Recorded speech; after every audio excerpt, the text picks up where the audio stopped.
this is Phil. Welcome back to the show. This is the Phil Bishop Podcast. I'm here with Skye Giatani. Hi, Phil.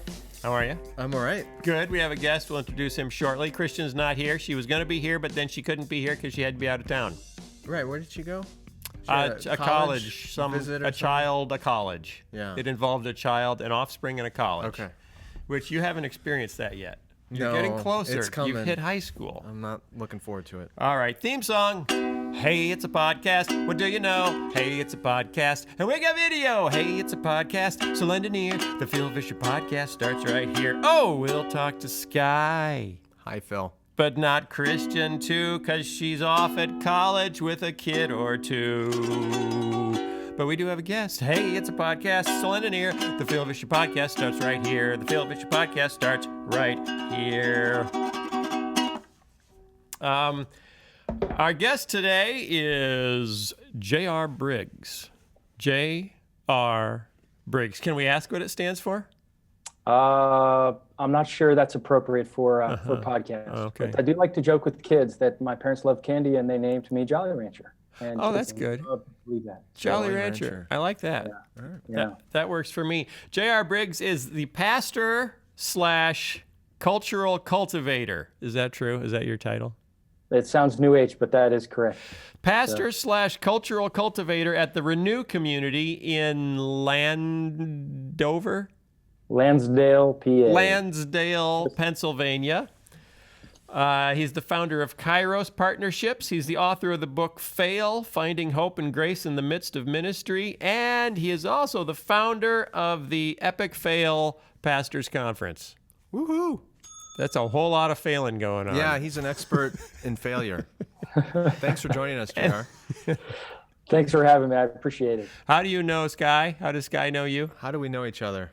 I think we met at Taylor University. We both were speaking at a leadership event there, and we grabbed lunch, and I said, I like the way this guy thinks. And and Skye was doing his usual talk on winning for winners, and you were doing your failing for failures talk. Right. I think that was pre-failure Epic Fail Pastors Conference era. Wow, you'd yet to taste sanctified failure. No, it just had not articulated in a hope-filled, compelling way to communicate that. Okay. But, Skye, I don't know if you remember, you were really helpful in terms of our first Epic Fail event. You were unable to come, but you wrote a few-page essay that I think we read at that event and had people practice. I basically wrote an epistle for the pastors at the Epic Fail Conference to have read at the conference. Wow. Yeah, it was wonderful. Well, and who's the name of the woman that carried Romans, the letter to the Romans? I don't remember. And the question is, was she acting as an apostle with authority to teach? Junia? But she's not the one who carried it, was she? I think so. I think that was another one. Anyway. Did a woman read my letter at that conference? No woman read your letter, but there were women listening. Oh, well. Okay, so you wrote something this morning, Skye.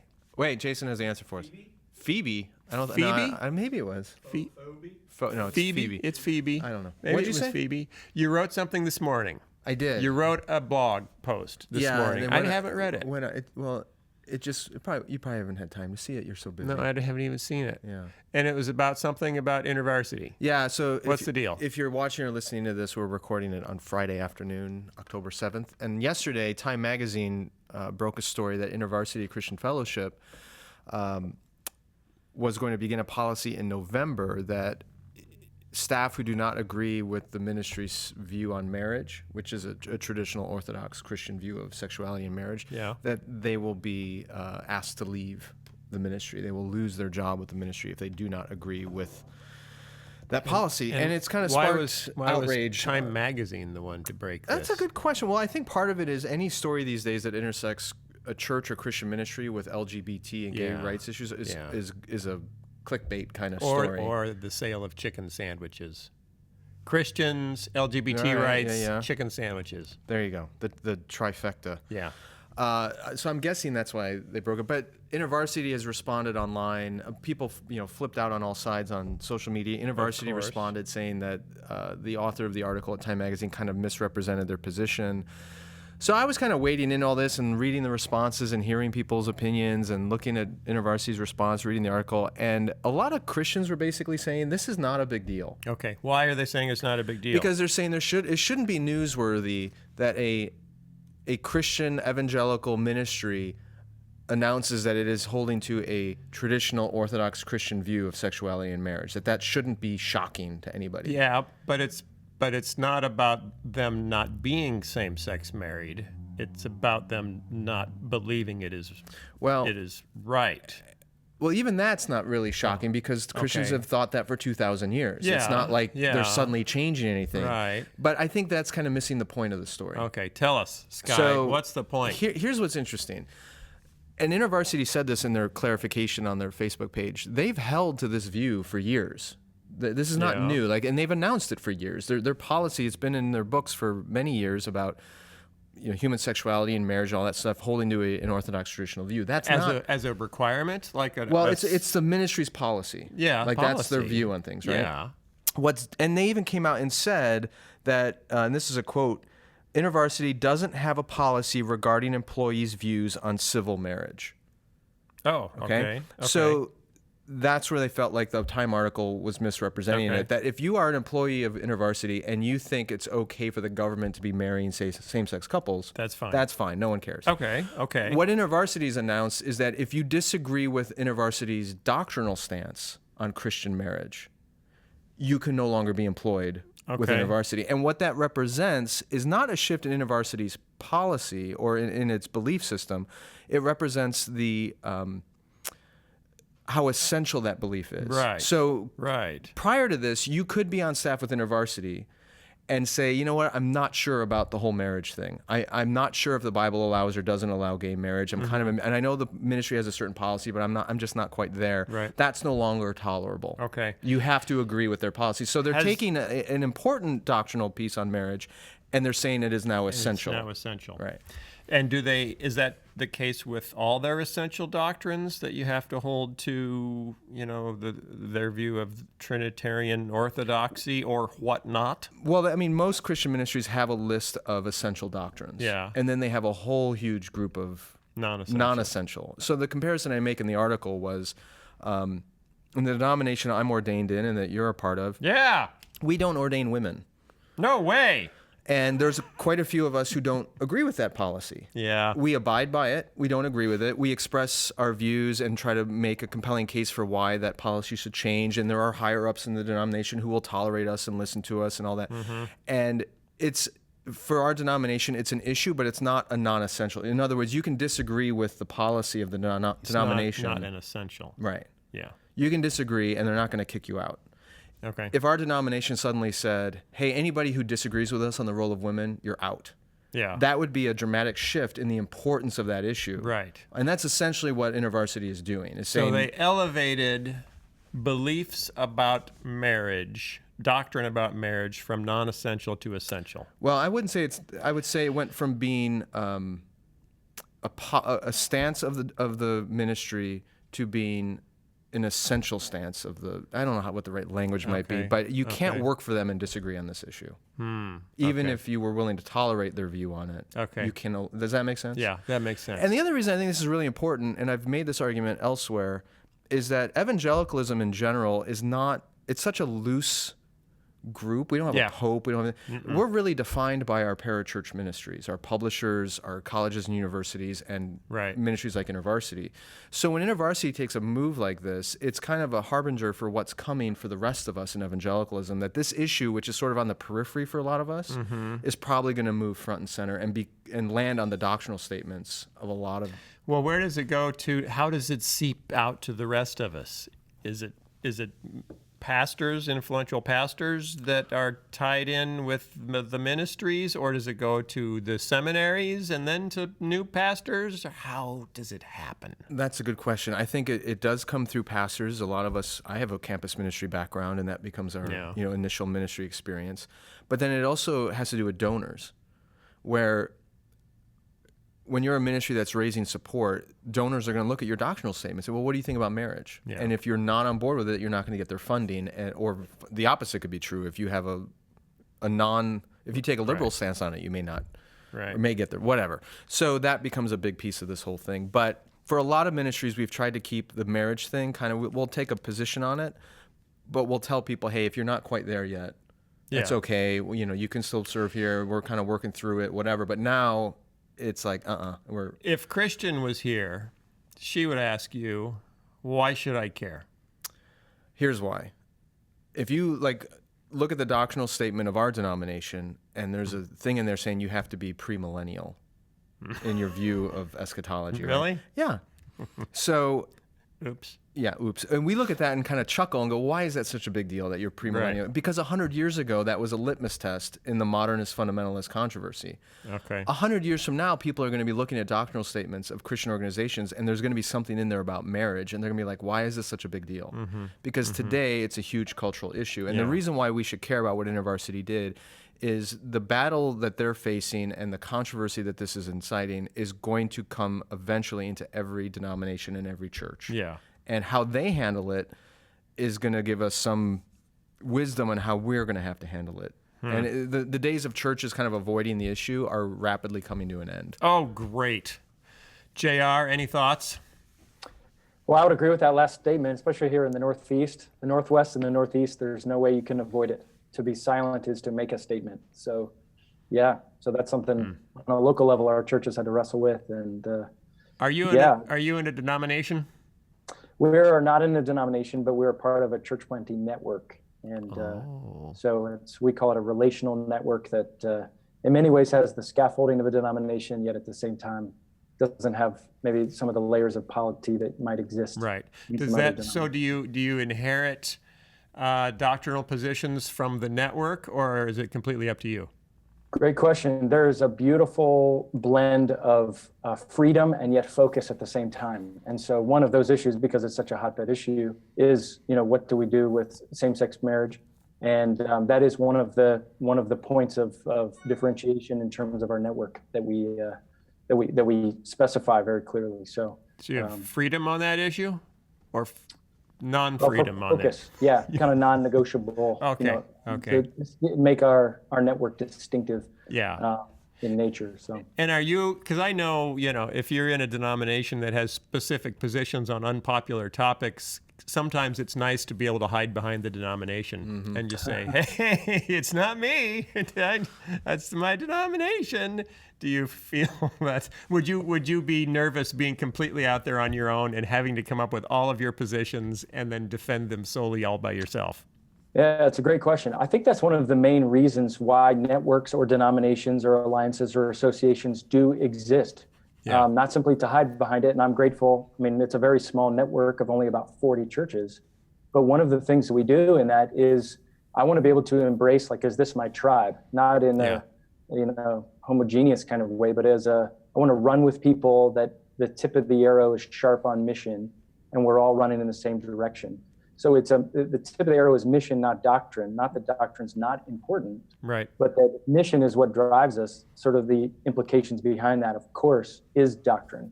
Right. It's just denominations would probably put that tip as doctrine. So that's a really good point, though, as it relates to InterVarsity, because a parachurch ministry like an InterVarsity or a Cru, what they've tended to do is take all the different doctrinal distinctives of all these evangelical traditions and kind of cut away what's non-essential and come down to a very simple statement of faith, because their primary focus is mission and they want to include everybody as much as possible in that mission. So for InterVarsity to take an issue like marriage and say, we're actually going to take a clear stance on this, means they're essentially saying this is a critical component of being an evangelical. This is not something that we can, evangelical denominations may disagree about mode of baptism or the role of women in leadership, or was there a historical Adam, and those sorts of things. And some have taken different views on marriage, and for InterVarsity to come out and say, no, we're making this essential, is communicating to all evangelicals, this is part of being an evangelical. You have to have this view of marriage, and that's a big shift. So that's the part that kind of concerns you. It doesn't concern me. I think you sound concerned. Well, it's coming quicker than I think some people expected. Okay. That's all. Okay. I mean, I agree with the position. I'm conservative and traditional on this as well, so it isn't like I'm horrified that they did this, but I think there's a lot of Christian communities who are unprepared to talk about these things and not just preach about them, but then actually write a statement and put it in a codified that's way. an opportunity for you to create a curriculum. A curriculum? Yeah, for churches on how to handle this issue. You're giving me more work to do? And well, you could sell it. It's a product because it's coming. It's coming. Yeah, just my 5 steps to avoiding disunity in your church. Ding. Oh, yeah, I don't have my bell where's up. the bell? Get your bell up. Ding. Okay. All right, but that's not why JR is here. JR is here to talk about how much fun it is to fail. JR says, have you ever failed, Skye? No. Oh, that's good. Good for you. You can leave. JR says that we need to learn how to fail, which struck me as odd because as far as I can tell, it comes quite naturally to people. I'd add one little word to the end of that sentence. Okay. We need to learn to fail successfully. Because that sounds so American. In other words, fail in a way that a best-selling book comes out at the end about our failures. This sounds like Donald Trump's explanation for his $1 billion loss on his taxes.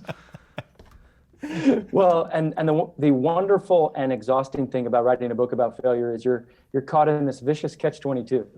Because if you write a successful book about failure, you come off as a hypocrite. But if your book bombs, then you actually are embodying the message in which you wrote about. Yeah. So it's sort of this freeing and an oppressive catch-22 that you're stuck in. Did you ask the publisher to market it very poorly? No, it's funny you should ask, though. I did write them a very long letter, and I said I want us to be very careful about the ways in which we are marketing and what we're communicating and how we're doing this. Yeah. I used to work for a publishing house in a previous life, and so I sort of saw some of the dark underbelly of how all this worked. And I love my publisher, IVP, and I'm grateful for that. But I just wanted them to know, especially with this message, like, let's be very thoughtful and intentional and purposeful with what we're saying, because very easily we could go counter to the message of the book if we're not careful. Yeah. And so just be consistent and congruent in how we're communicating. And they did a wonderful job. I'm very grateful for them of listening well and taking much of that to heart. So it wasn't timidity as much as just let's be wise and purposeful and intentional about this. Okay. So why are you into failure? Why has that become something you want to associate your name with? I'm not sure I had a choice in that, but it came out of about a decade ago, a ministry failure in my own life that unraveled and revealed many things in me that I realized as a leader moving forward, whether I'm resilient to this or not will determine how faithfully I steward this moving forward. Okay. And so then it became a question of failure stewardship. How do I steward this in a way? Am I going to be cynical? Am I going to be forgetful? Am I going to miss some of the lessons along the way? Or at the other end of the spectrum, instead of ignoring it, will I become obsessed by it? Will I let this define me? And I felt like either one of those, both sides of those are gutters. And I felt there was a hope-filled middle. It said, I'm not the only one. If I can have enough courage to step out and talk about it, my guess is that others will begin to say, me too. And I think there's power in the statement, me too. And so I just sat down. When I had a blog, I don't blog anymore, but I just pounded out this blog at a coffee shop one afternoon. And within minutes, just the amount of texts and comments and phone calls from all over the globe started pouring out. Over the next several days, I said, my goodness, I think we've touched a nerve here. Yeah, do you remember the title of the blog post? Well, it was about the Epic Fail Pastors Conference idea. And I just said, what if we did this brainy idea of, instead of a pastor success conference, which most of them are, we get everyone who's up on stage has to pastor a church of 200 people or less. And they can only talk about two things: how they failed and where God showed up anyway in the midst of the failure. And I said, what if we did this for 2 or 3 days and had space for reflection and had people share their story, and then maybe even some counselors come in and talk through how do we healthily work through some of the dynamics of being a pastor. And then we ended with communion together, because communion is this wonderfully ironic thing that we do together, this delicious irony of being able to say the entrance exam to the Christian life is admitting we're failures. It's called confession of sin. Yeah. And so how we steward that well with the group of other wounded, hurt and lonely pastors, we felt could probably be a wonderful thing. I did it totally as like, hey, somebody should do it. And I had people pouring in from all over the country saying, so when is it? When are you doing it? And I said, no, I wasn't going to do this. I just think it's an interesting idea. And they said, yeah, you should do it. And I had a friend who said, look, I know you're an idea guy. You're not a execution event planner. He said, if you tell me what to do, I'll pull it off and do all the details for you. Wow. And so we pulled it off. And, did he pull it off, or was it a failure? Well, we joked going into it. Can you imagine the headline in the paper, Epic Fail Pastors Conference? A dramatic failure. Folds because no one registers. And so it was a wonderfully beautiful time of about, I think there were 17 different states, pastors from 17 different states had come, and it was just a wonderful time. And just within the first few minutes, I said, how many of you are scared to be here? And over 80% of the hands went up. And I said, whoa, we've got to pay attention to this. And I said, this is like a Vegas room. What happens in Vegas stays in Vegas. So no one's recording this. We asked no one on social media for the next few days. Why are you so afraid? And one guy said, I drove 800 miles and couldn't tell my elders where I was going, because I think they would have serious questions whether I'm the right fit for this church if they knew I came to a conference like this. Wow. One dude flew over all the way from Australia, and he said, I've never been to America. He said, I'm only here for 3 days. I literally am coming to Philadelphia for this, and I get on a plane and go home.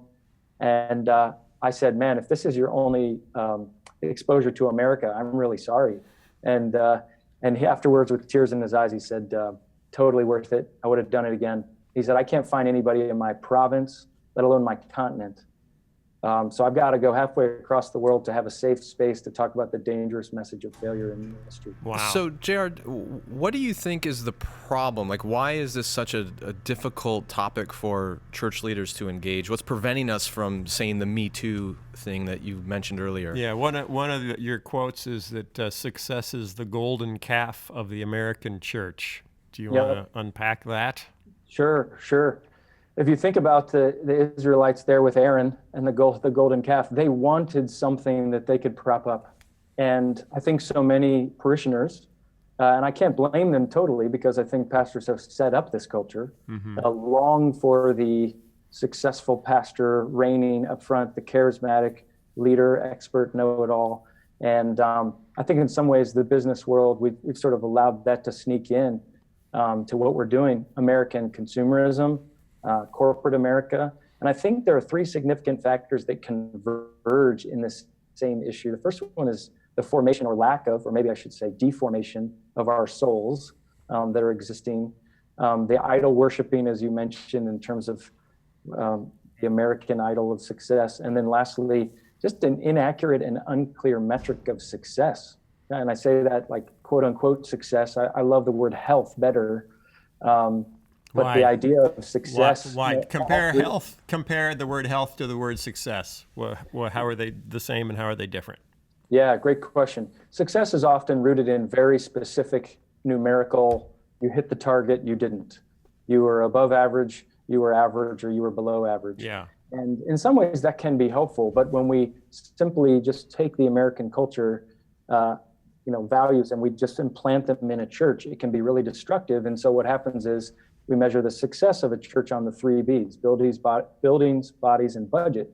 And when those 3 things are up, which are very easy to quantify, then look, we've got a successful place. And if we're below or we're behind what we were last year or 5 years ago, we must be failing.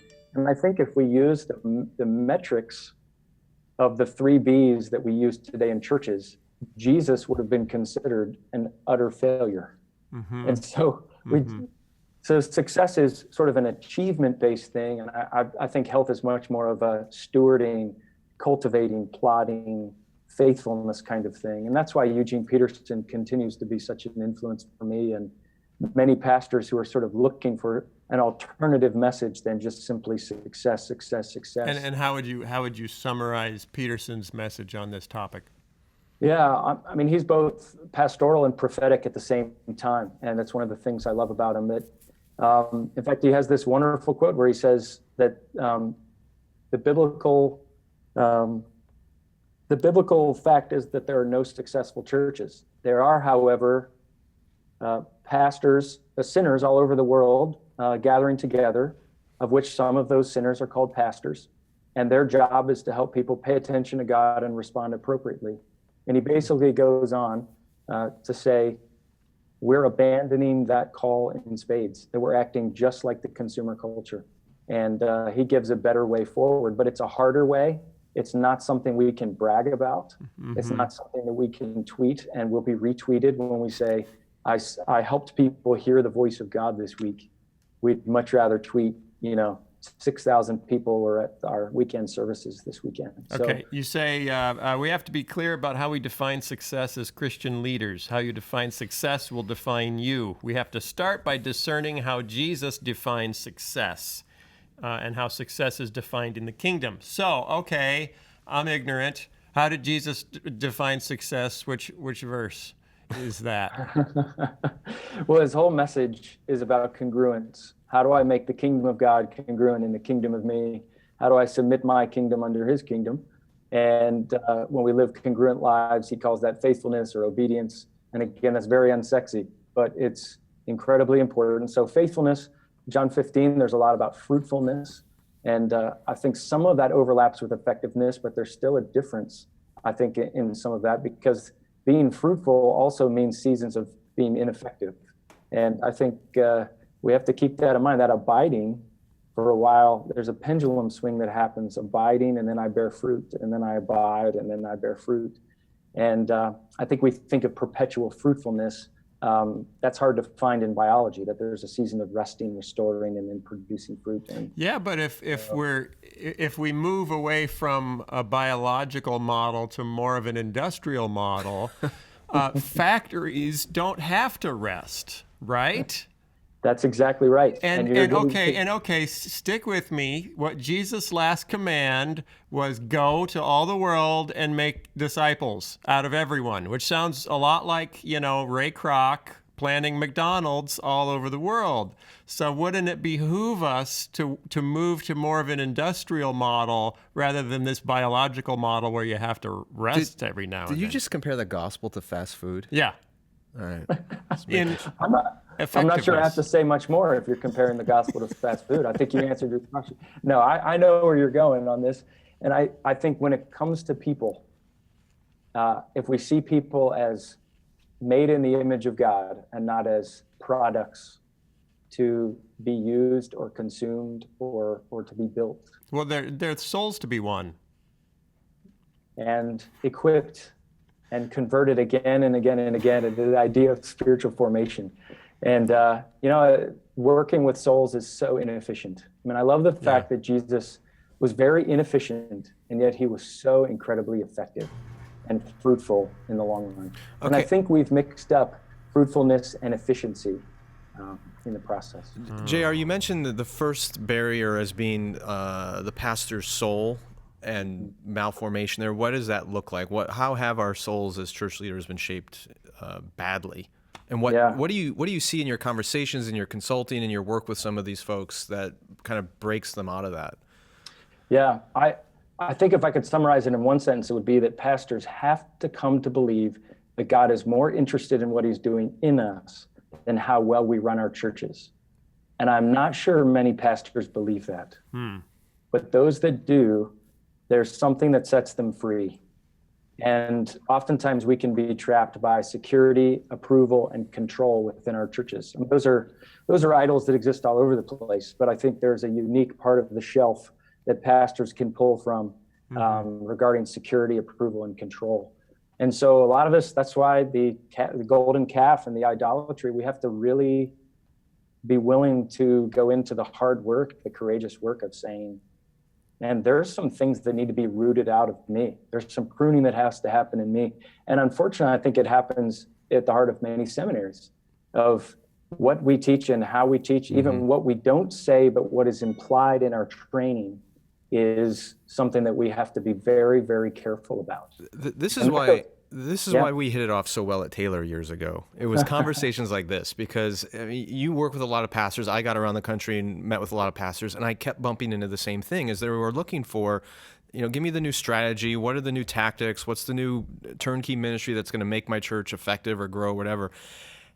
And very few of them were willing to sit down and go, well, wait a minute. Maybe the real issue here is not the programs I'm running, but it's something in my own soul that I need to. It's just hard to get them to slow down enough to reflect on what's going on inside of them. Well, but also pastors in most cases have bosses.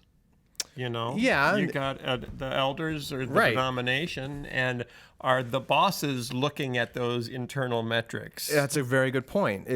Thank you. It's not just a senior pastor issue or a pastoral team issue. It's the whole leadership strata. It's the culture of right. the American church. Right. Has it always been this way is the idolatry of success in ministry? Is it specific to America? Is it specific to Protestantism? Is it Western? Where do you not find it? And have you looked for historical roots? Yeah, I haven't done a whole lot of study on the historical roots of this, but I know there's very few countercultural, hope-filled messages saying there's something better even for pastors and churches and denominations than simply feeding the beast of consumerism within a local church. I do think a lot of it's tied up into finances. There are a lot of times that pastors say, I really wish I could say this. I really wish I could preach on this or address this, but I might get fired. Right. And I really need this job right now. Right. And so now some of that can be an excuse. I think we have to be courageous to be prophetic and speak out at times, but there are sacrifices that do need to be made at certain times. And so, I know it's been around at least a handful of decades, and one of my favorite stories from Eugene Peterson in his book, Under the Unpredictable Plant, he talks about being in his particular denomination, and the denominational headquarters required that he had to every month sit down and write a report, a 2-page report. The first page was all of the 3 B's, buildings, bodies, and budget. So how many baptisms, how many conversions, attendance, hospital visits. And then the second page is where he had to go on about his soul, the state of his soul. And he would share about that, the state of his soul. And after a while, he began to realize month after month, I don't think they're reading the second page. He had a hunch. They're not reading what I'm talking about on the second page. They're only reading about the numbers. And as a result of that, he started making up stories. He'd tell little lies saying he was drinking a little bit too much. And then he talked about kind of flirting with this woman in the congregation. And he just kept going. He and his wife would write these glorious stories, just talking about infidelity and drunkenness. And now he's smoking peyote and like all these things. And they never followed up. And after a few years, they sat down with him and said, how do you feel like our oversight is going for you as a denomination?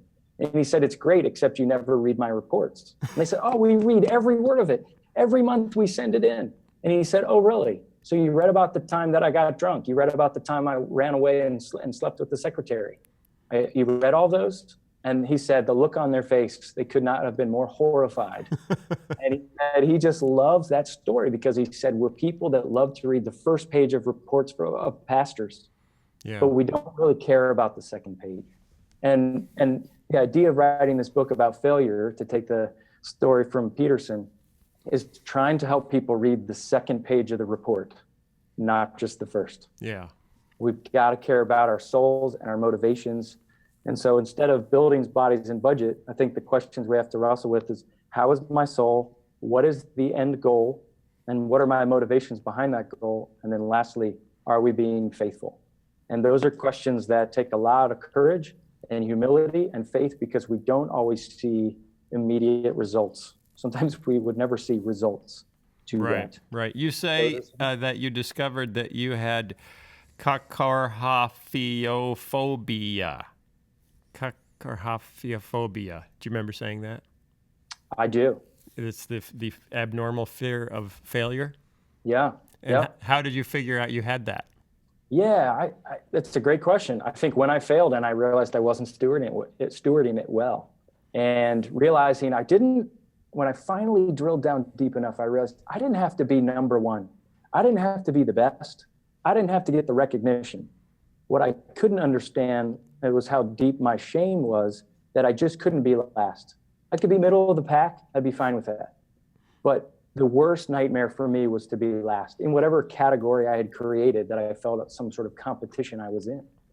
And so as a result of that, anything but last kind of became my subconscious mantra. And that drove me. That was me in gym class in high school. Also, I didn't want to win. I just didn't want to lose completely. Because we want to avoid shame. And shame is so dark in this process. Yeah. This is what drives so much of it. How much of what you write about and what happens in, the Epic Fail Pastors Conference is also applicable to normal people?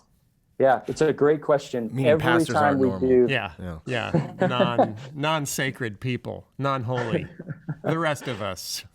Not like you guys. You guys are ordained. Clearly. You've like been, professional Christians that are paid to love Jesus. Yeah. Us folks in the pews. How does it pertain to us? Great question. There is definite overlap. We have people all the time that come up to us later and say, when are you going to do an Epic Fail People's Conference? Because the root of all of this is about the gospel. What do we do with our failure, our shame? How do we learn to interact with each other that way? So there is definitely sort of a Venn diagram of overlap, but there is a segment that's very unique to pastors, because I think there are some people that can say in a church setting, hey, I failed, help me through that. Mm-hmm. But when pastors have their own set of unique challenges and impediments to being human, not impossible, but make it very hard and isolating and lonely. And so that was the original vision of it. But about 80% of what's talked about in the book could absolutely apply to any human being that really wants to wrestle with this idea of, do I believe the good news of Jesus or not? I mean, we jokingly say at these Epic Fail events, it's really a grace conference, but if you call it a conference about grace, then pastors go, I already know that. Why would I show up to something like that? So you have to disguise it in a failure conference, but it's ultimately about grace. And this, Phil, it sounds exactly like your core story that you and your me myself and me myself and Bob and your first talk that you share in a lot of places is the waking up to your false definition of success. And, I gave that talk twice last week. There you go. As a matter of fact. Okay, so in entrepreneurial circles, in app development and software development and web development, there's a new concept called fail forward. Yeah. Which is you go very quickly, you launch very quickly, you fail, you revise, you fail, you revise, and every time you're improving. And so there's a big movement in entrepreneurial circles to de-negatize the word failure. Stigmatize. Yeah. I like negatize. That's a fun word. So that people aren't ashamed of their mistakes, and because then they had the same thing in the auto industry, where they were trying to figure out why the Japanese were so much better at making cars without defects than the American workers, and they realized it's because the Americans would hide their mistakes because they didn't want to get in trouble, and the culture in the Japanese plants would actually, you shut down the whole line if you make a mistake, and you're rewarded for doing it. And that's kind of ironic given the reputation of Asian cultures as being so shame-based. Yeah. So it is interesting. They do that. So I guess, is that what we need to move towards, or is it fundamentally different when you're dealing with, you're a pastor or a leader, small group leader, and you're dealing with people's lives and soul? I mean, they don't say that about doctors or brain surgeons. Fail forward.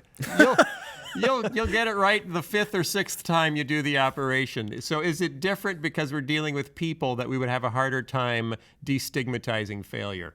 That's great. I'm so glad you brought this up, because there are failure conferences that are popping up around the country. One's called FailCon, right? And that's the whole concept without the presence of Jesus. Yeah. And so they're really wrestling through these and leading the way. I mean, I think there are in many ways what we're trying to do is catch up with, if you're in Silicon Valley, you often won't get a VC to invest unless you've shared your failures. Mm-hmm. If you have no failures, they say, come back when you've made a few. So the destigmatized culture of Silicon Valley is already there, and we need to get there. You mentioned doctors. Ironically, with the doctors that are making mistakes, and oftentimes they found that nurses were noticing the mistakes but couldn't speak up in the operating room. of things like, oh, we amputated the wrong leg. Well, later, unfortunately, the nurses are saying, I knew that was the wrong leg, but I've been told not to speak up. And so there are now medical conferences where they talk openly about their failures as a way of saying, let's avoid future failures by wrestling through this. So I do think, I mean, in many ways, I think this was wanting to start the conversation. I think you're doing that as well.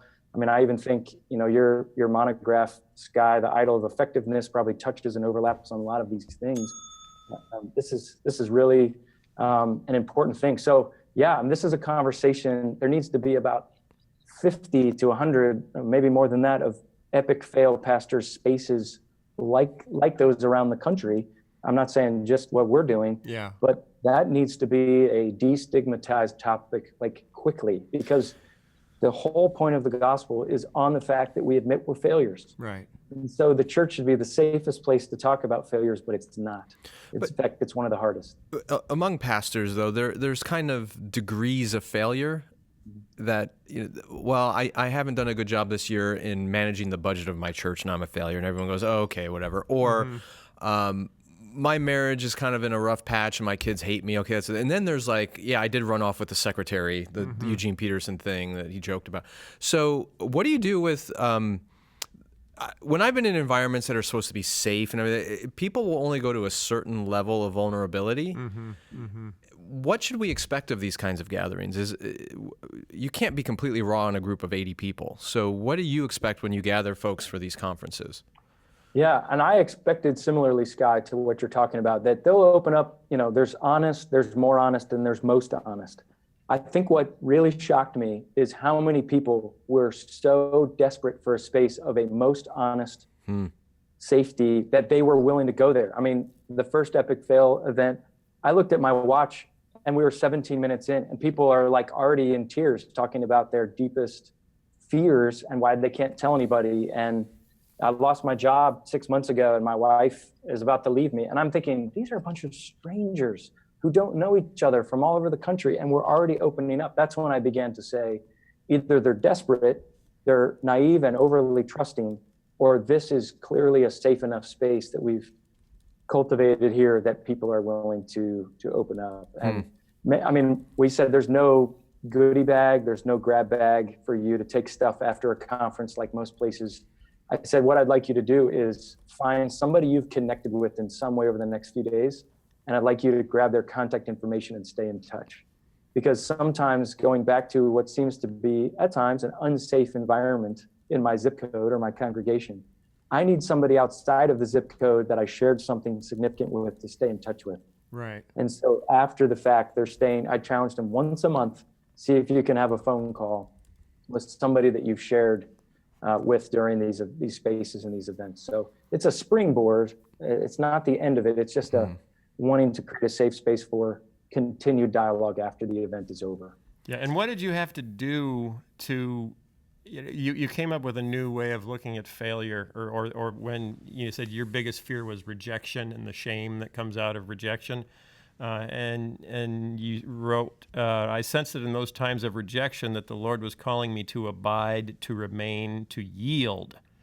The word yield, what do you mean by that, and how does that help you fail well? Yeah, that's great. Yep.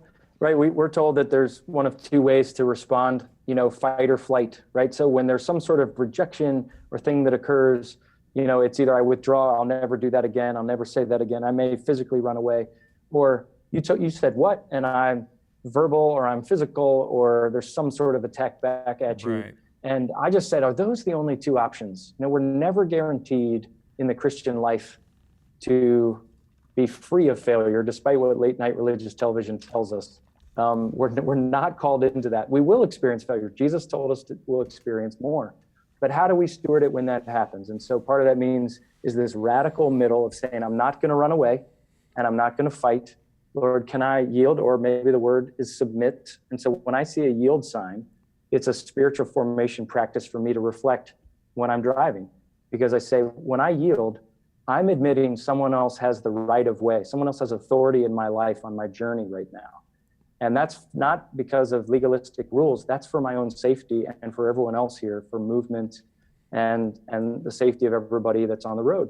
And so when I do the same, when I yield in that situation, I don't run from it, but I don't feel like I have to take it in my own hands. Right. And I yield to the work of the Spirit to say, Lord, is there something here for me to do with it? And that's, I think, what Jesus is talking about, of turning the other cheek.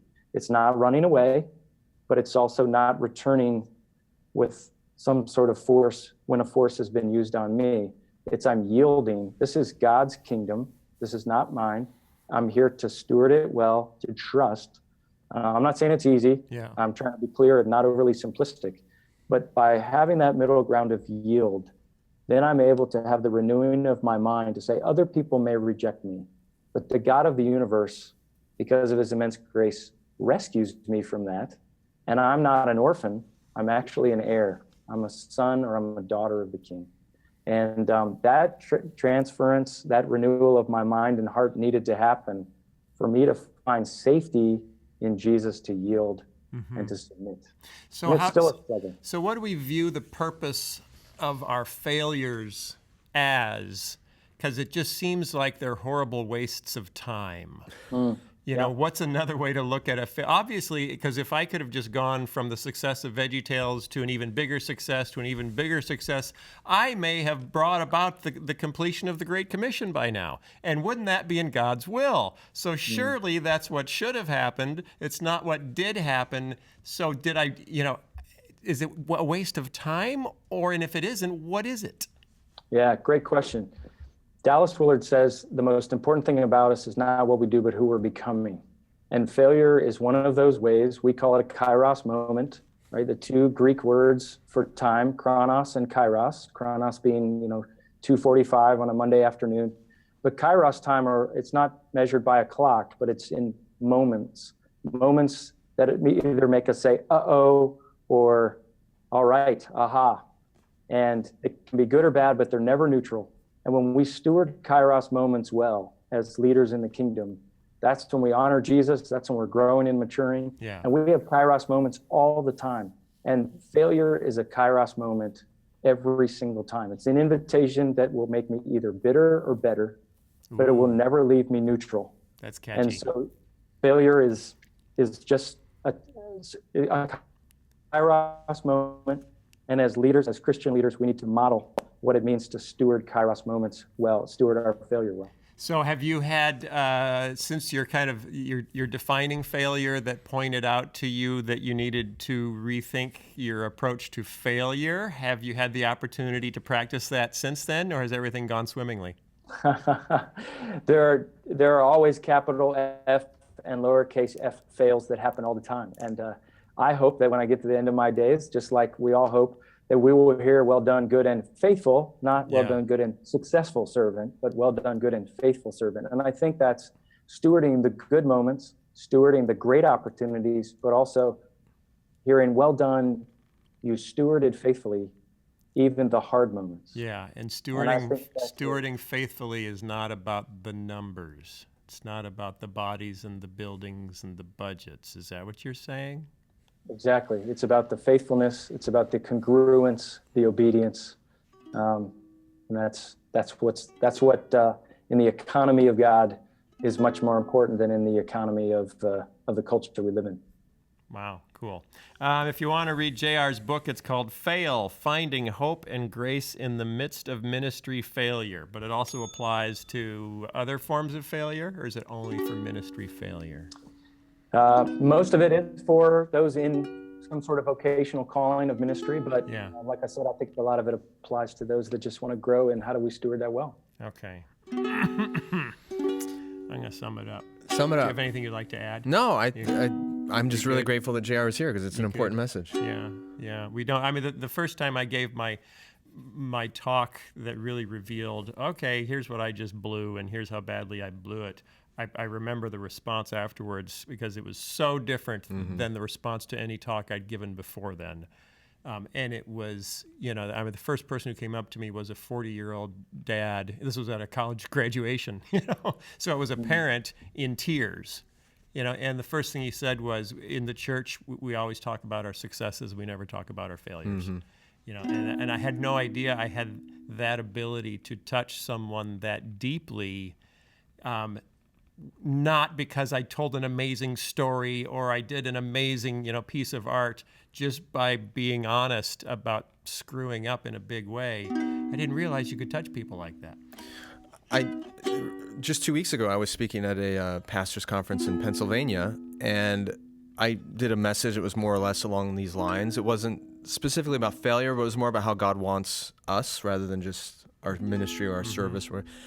I had a pastor come up to me, and he was in tears, and he said he's been a believer for 40 years. He's been in ministry for 30 years, and he says he's never heard that message. And that breaks my heart, because it's not just about that leader, and as important as he is, you realize that when you carry this enormous burden to reach a successful whatever level in your ministry, if you're shepherding other people, invariably you are going to transfer that burden onto the people you're leading. Right.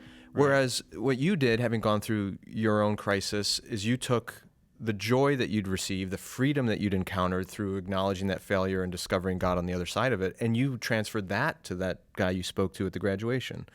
So that's one of the things that burdens me, is when pastors live with this expectation, they end up harming an entire congregation. Right.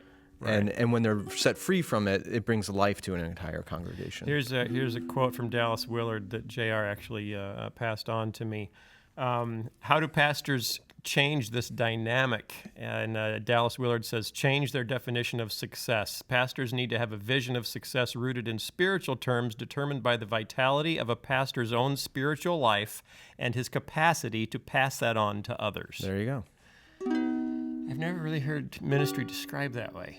Passing on the vitality of your own spiritual life to others. I think it's always about getting other people to do certain things. It's outcomes projected onto the masses, not just a sharing of life, basically. Yeah. Okay, let's sing about it, shall we, Skye? How about you sing? Do you want to take this one, Skye? I really don't. It's been a long time since you've taken one.